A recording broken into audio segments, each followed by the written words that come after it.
جی السلام علیکم تمام ویور، کیسے امید کرتا ہوں خیر و عافیت سے ہوں گے۔ دوستو احساس کفالت پروگرام کے حوالے سے میں ایک نیو ویڈیو کے ساتھ آپ کی خدمت میں آ رہا ہوں، جس میں آج میں بتاؤں گا کہ نیا پاکستان قومی صحت کارڈ کیا یہ حکومت چلائے گی یا اس پروگرام کو بند کر دے گی۔ یہ ساری باتیں آج میں آپ کے ساتھ شیئر کرنے والا ہوں۔ اس سے پہلے جو بھائی میرے چینل پہ نیا ہیں، مہربانی فرما کے میرے چینل کو سبسکرائب کر دیں، میری ویڈیو کو لائک کر دیں اور ایک اچھا سا کمنٹ کر دیا کریں، آپ کی بہت بڑی مہربانی ہوگی۔ اور ساتھ میں بیل آئیکن کے بٹن کو آل پر پریس کریں تاکہ میری ہر ویڈیو کا نوٹیفیکیشن آپ تک آسانی سے پہنچ سکے۔ تو دوستو، جو شہباز شریف صاحب وزیر اعظم، نیو وزیر اعظم ہے ہمارے پاکستان کے، انہوں نے کہا ہے کہ صرف بے نظیر انکم سپورٹ پروگرام جو احساس کفالت کے نام سے پہلے چل رہا تھا اسی کو چلنے دینا، بقایا جتنی بھی سکیمیں عمران خان صاحب کی ہیں سب کو ہم نے بند کر دینا، جس میں سب سے اچھی جو تھی سکیم وہ نیا پاکستان قومی صحت کارڈ تھا۔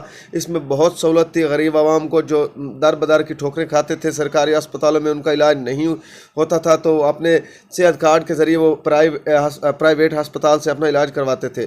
تو ان کے لیے یہ بہت بڑی بیڈ نیوز ہے جو شہباز شریف صاحب نے اس پروگرام کو بند کر دیا ہے۔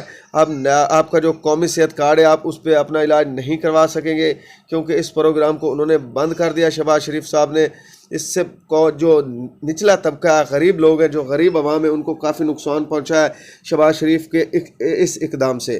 تو میری بھی اپیل ہے، اور بھی جو دوست یہ ویڈیو دیکھ رہے ہیں کمنٹ کریں اور ساتھ میں اس ویڈیو کو اتنا شیئر کریں کہ تاکہ یہ جو ہے ہماری ویڈیو وزیر اعظم، نیو وزیر اعظم تک پہنچے اور جو یہ قومی صحت کارڈ ہے اس کا اجرا دوبارہ سے شروع کیا جائے اور لوگوں کو کافی سہولت مہیا ہو۔ شکریہ۔